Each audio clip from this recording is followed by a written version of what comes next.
Depuis maintenant 35 ans, Laurent Berthelot reçoit régulièrement des courriers adressés à son nom. Mais c'est à son homonyme qu'ils sont destinés. Il porte le même nom, le même prénom.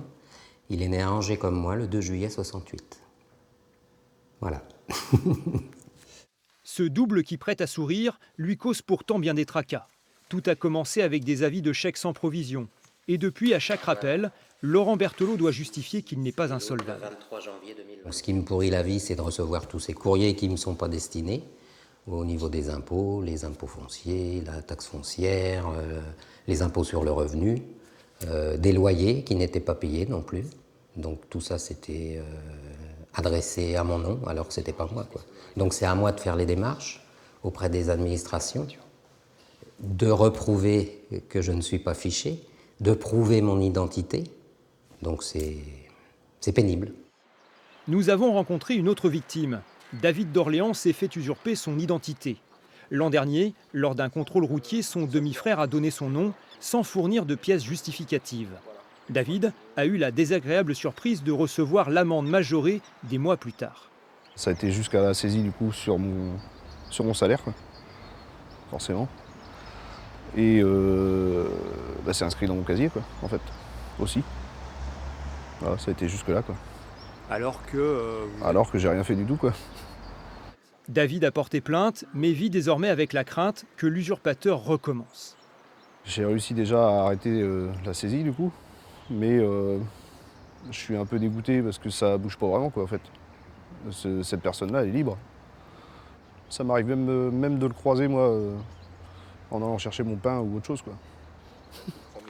L'avocat de cette victime sait combien il est difficile de prouver l'usurpation.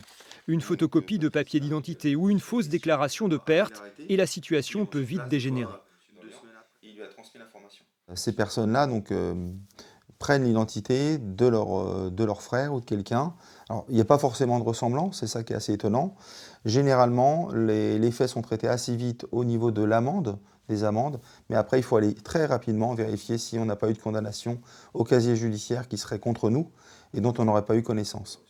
Une affaire emblématique a marqué cet avocat, celle de Pascal Griffaton, qui a dû justifier son innocence pour les délits et escroqueries commis par son frère aîné, Patrice. La justice a confondu les deux pendant 15 ans. J'ai pas de compte, je peux pas travailler, je peux rien recevoir, je peux rien faire. Je peux pas conduire, je suis recherché régulièrement pour ce qu'a commis l'autre. C'est invivable. Qui c'est qui pourrait vivre avec une telle situation ? Interpellé en 2010 à Auxerre, Patrice, le frère usurpateur, a été condamné à 3 ans de prison. En dépression, Pascal Griffaton, lui, ne s'est jamais remis de cette injustice. D'autant que le cauchemar a repris récemment. Contacté par téléphone, il nous apprend qu'il a de nouveau été destinataire d'une amende. Il s'en fout. Il donne mon nom, c'est moi qui est condamné. Après, elle dit lui, ça le dérange pas.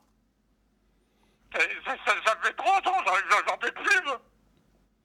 Je suis dépressif, je dors pas, je mange pas, j'y arrive plus. La difficulté, c'est que ces dossiers-là sont pas envisagés par la justice dans un angle dramatique. On ne met pas les moyens pour ces dossiers-là, puisqu'il y a d'autres personnes qui sont elles aussi usurpées actuellement, et on met plutôt l'accent aujourd'hui sur l'usurpation par voie informatique. Depuis 2011, la loi a été étendue au délit d'usurpation électronique, mais avec une sanction moins sévère. De 5 ans, la peine a été réduite à 1 an d'emprisonnement.